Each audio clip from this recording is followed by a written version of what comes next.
Dans le souci permanent de contribuer universellement au bien-être de l'humanité par les substances biologiques naturelles, l'ONG Savoie d'Afrique Plus et SAP Laboproduction, dont les spécialités sont le foie et les organes de reproduction du consultant international en phytothérapie, le sachant Tokenglele, alias Dr Gampin, vous invite à consommer son complément alimentaire que voici.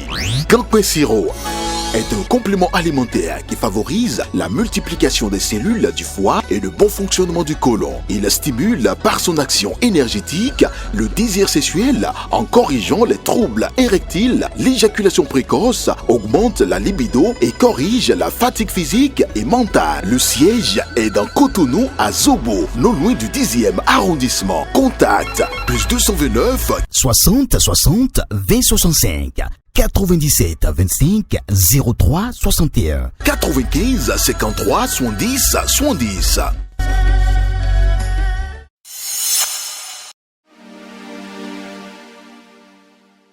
Amis internautes TV Monde et fidèles lecteurs du quotidien de Batito, bonjour. Bienvenue à la une de ce mardi 2 avril 2024. Le quotidien de Batito titre en manchette: médiateur entre Macky Sall et Sonko à Léontine appelle à la libération de Madungu et Ivor.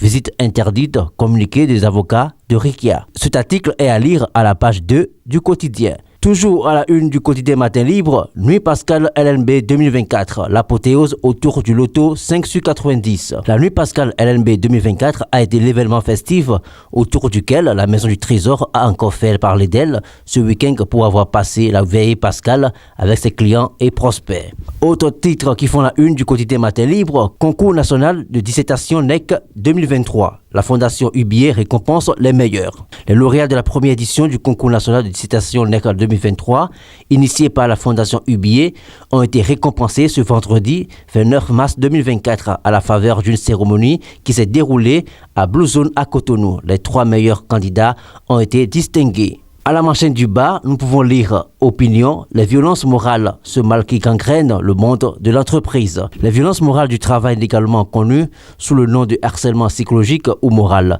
sont des comportements agressifs, répétés et intentionnels qui ont un impact négatif sur la santé mentale et le bien-être des employés. Ces comportements peuvent prendre différentes formes, telles que la critique constante, l'isolement social, la dégradation de la réputation professionnelle ou encore la manipulation. Alphonse Marcel Duro, côté gauche, nous pouvons lire: saluant l'élection du président Diomaye Faye au Sénégal, Africa John Center, GERDES Afrique et l'UJPLA lancent un appel. Cet article est à lire à la page 5 du quotidien. Toujours la fausse manchette du haut, côté droit, analyse économique, l'influence ramadanesque de l'économie béninoise. Certaines études suggèrent que les dimensions culturelles sont des dynamiques dans la société, mais des principes religieux forment généralement un pilier stable et statique de la société. Bien qu'il existe une littérature limitée sur les effets du ramadan sur variables économiques, la littérature révèle certaines études qui étudient les effets de diverses croyances religieuses telles que le ramadan, le christianisme et le judaïsme, en notamment les habitudes de consommation. Et pour finir, de l'imitation au pillage, le comble, le sélam serait algérien. Cet article est à lire à la page 6 du quotidien Matin Libre. Amis de TV Monde des fidèles lecteurs du quotidien de Batito, merci de nous avoir suivis et à demain.